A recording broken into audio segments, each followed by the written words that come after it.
Berdiri tegak menatap cakrawala. Negeri damai tak kunjung bersua. Menderita adalah santapan warga negara. Lelah dan bosan terus terngiang di kepala. Rasa ingin berdiri untuk lebih baik dan lebih berdaya. Derita rakyat telah mendorong sebuah negeri untuk dapat mendirikan negara baru yang lebih baik. Persaingan dengan negara lain terus mendorong agar segera tercipta negara baru yang istimewa. Akhirnya, melalui jalan panjang serta perjuangan panjang, akhirnya terbentuklah sebuah negara baru. Negara yang sudah bosan dengan korupsi. Negara yang sudah bosan dengan diskriminasi. Negara yang sudah bosan dengan konflik berkepanjangan. Negara tersebut bernama Adidaya.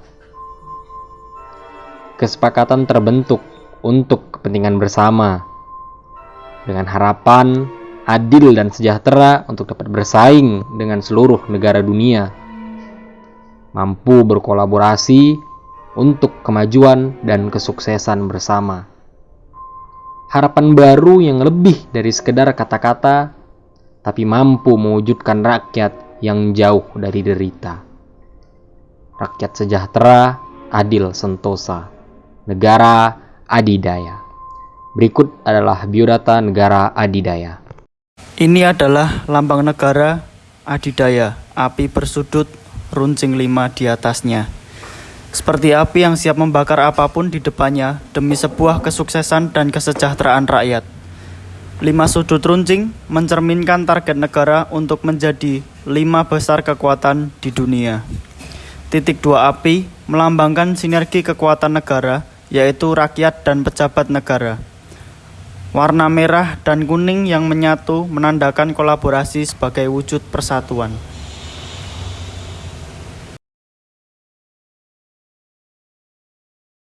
Negeri sejahtera, negeri kita jaya, menjunjung tinggi keadilan, bersinergi demi keberhasilan.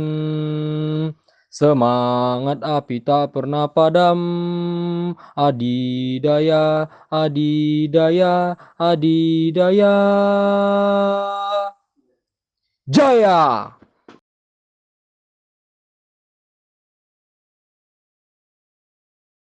Adidaya, adil dan berjaya, menyalakan api untuk kekuatan dunia. Kesuksesan dan kesejahteraan menjadi kunci utama. Adidaya, Adidaya, Adidaya, adil dan berjaya. Adidaya jaya, sejahtera selamanya.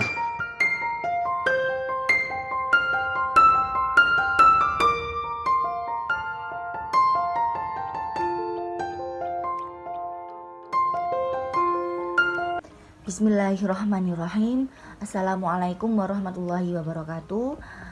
Kami dari kelompok 3 Immanuel Levinas yang beranggotakan saya sendiri, Maya Maulida Rifai, Dian Satriani, Nakita Sahalisa Nur Sabila, Dwi Anissa Pratiwi, Arya Dewangga, Muhammad Iqbal Effendi, Muhammad Hafid Yahya, Azam Amanda Insyiro Azharo, dan Nizam Arya Satya.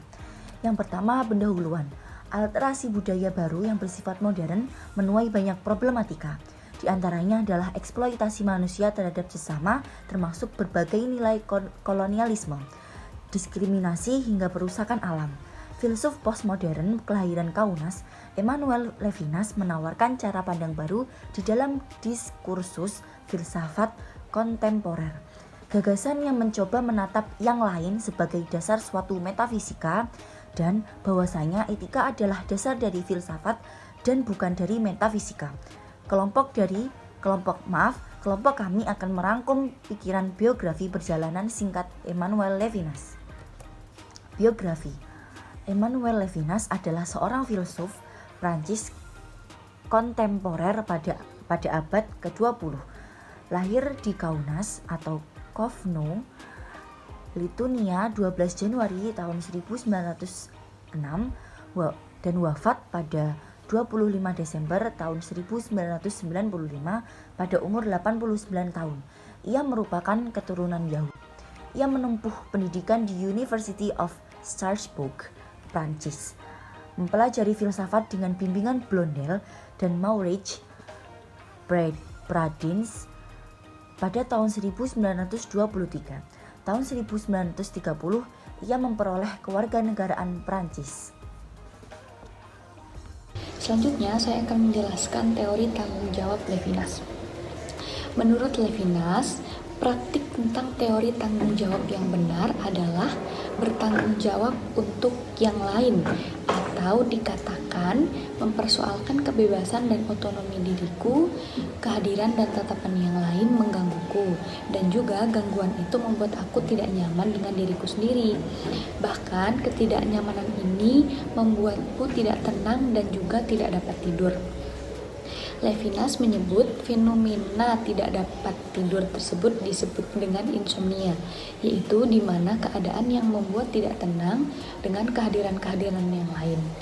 Dia juga menyebutkan bahwasanya ia diminta untuk menanggapi kehadirannya dengan cara membuka seluruh diri dan juga bertanggung jawab terhadapnya. Nah, dengan begitu, apa yang dimaksudkan dengan teori tanggung jawab sesungguhnya adalah dimulai dari bersikap untuk membuka diri, untuk menghadapi kehadiran-kehadiran yang lain, dan juga kehadirannya adalah suatu panggilan yang tertuju kepada seseorang yang harus diberikan jawaban atas kehadiran tersebut. Nah, demikian adalah teori tanggung jawab menurut Levinas. Karya terbesarnya adalah Totality and Infinity dan An Essay on Exteriority dan Other Ways Than Being or Beyond Essence pada tahun 1974. Beberapa karya lainnya adalah The Theory of Intuition in Husserl Phenomenology pada tahun 1930, dan ada juga Meditation Cartesianist Introduction a la Phenomenology pada tahun 1931, dan ada juga Existences and Existences pada tahun 1947, dan ada juga yang lainnya. Filsafat Levinas merupakan panduan unik antara tradisi agama Yahudi dan tradisi filsafat Barat dan pendekatan fenomenologis.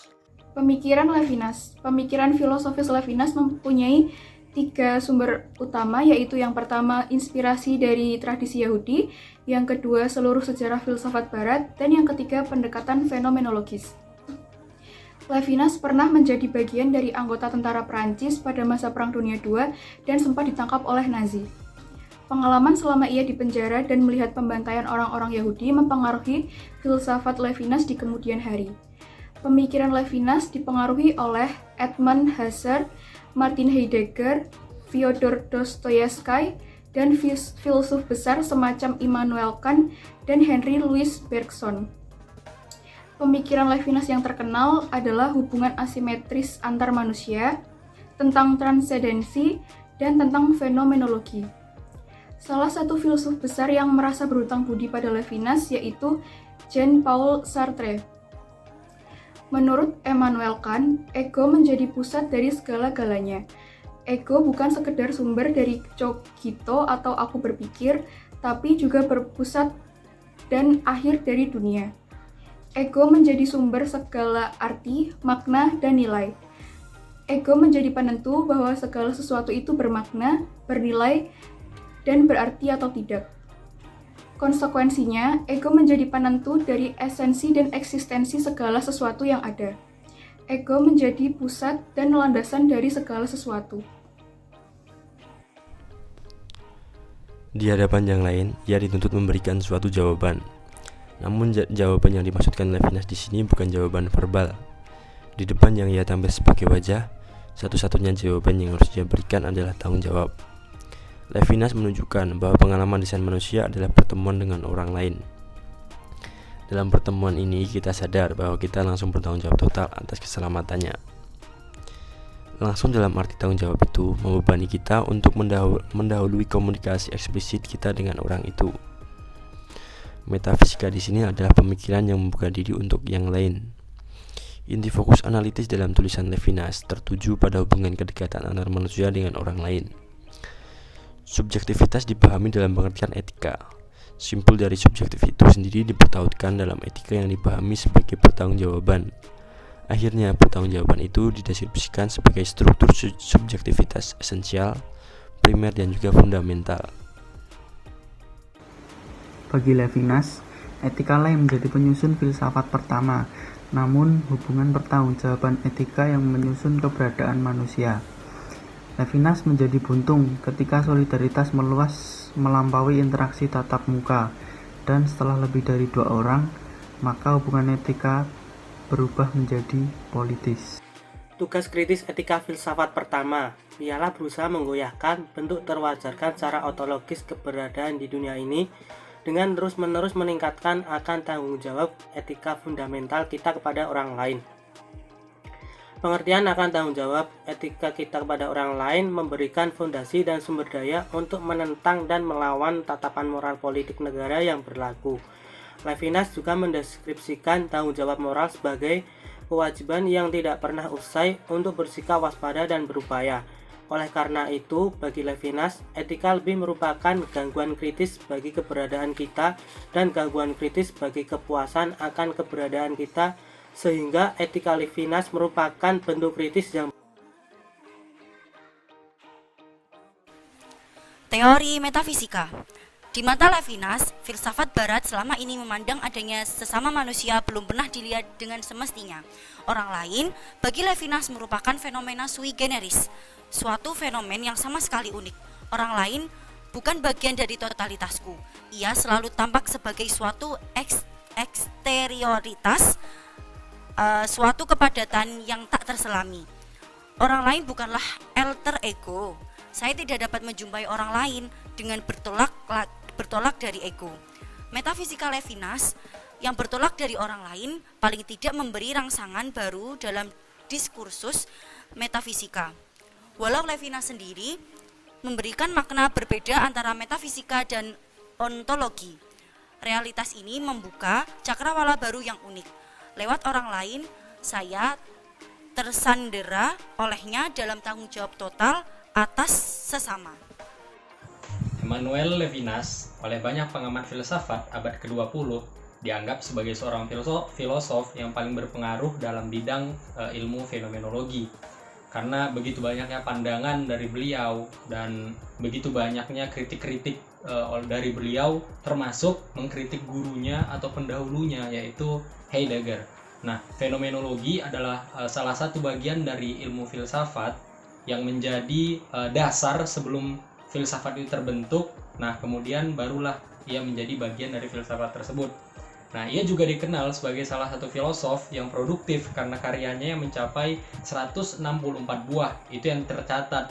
Nah, yang tidak tercatat kan banyak, entah itu sebuah artikel atau esai-esai yang lainnya atau tulisan-tulisan lainnya.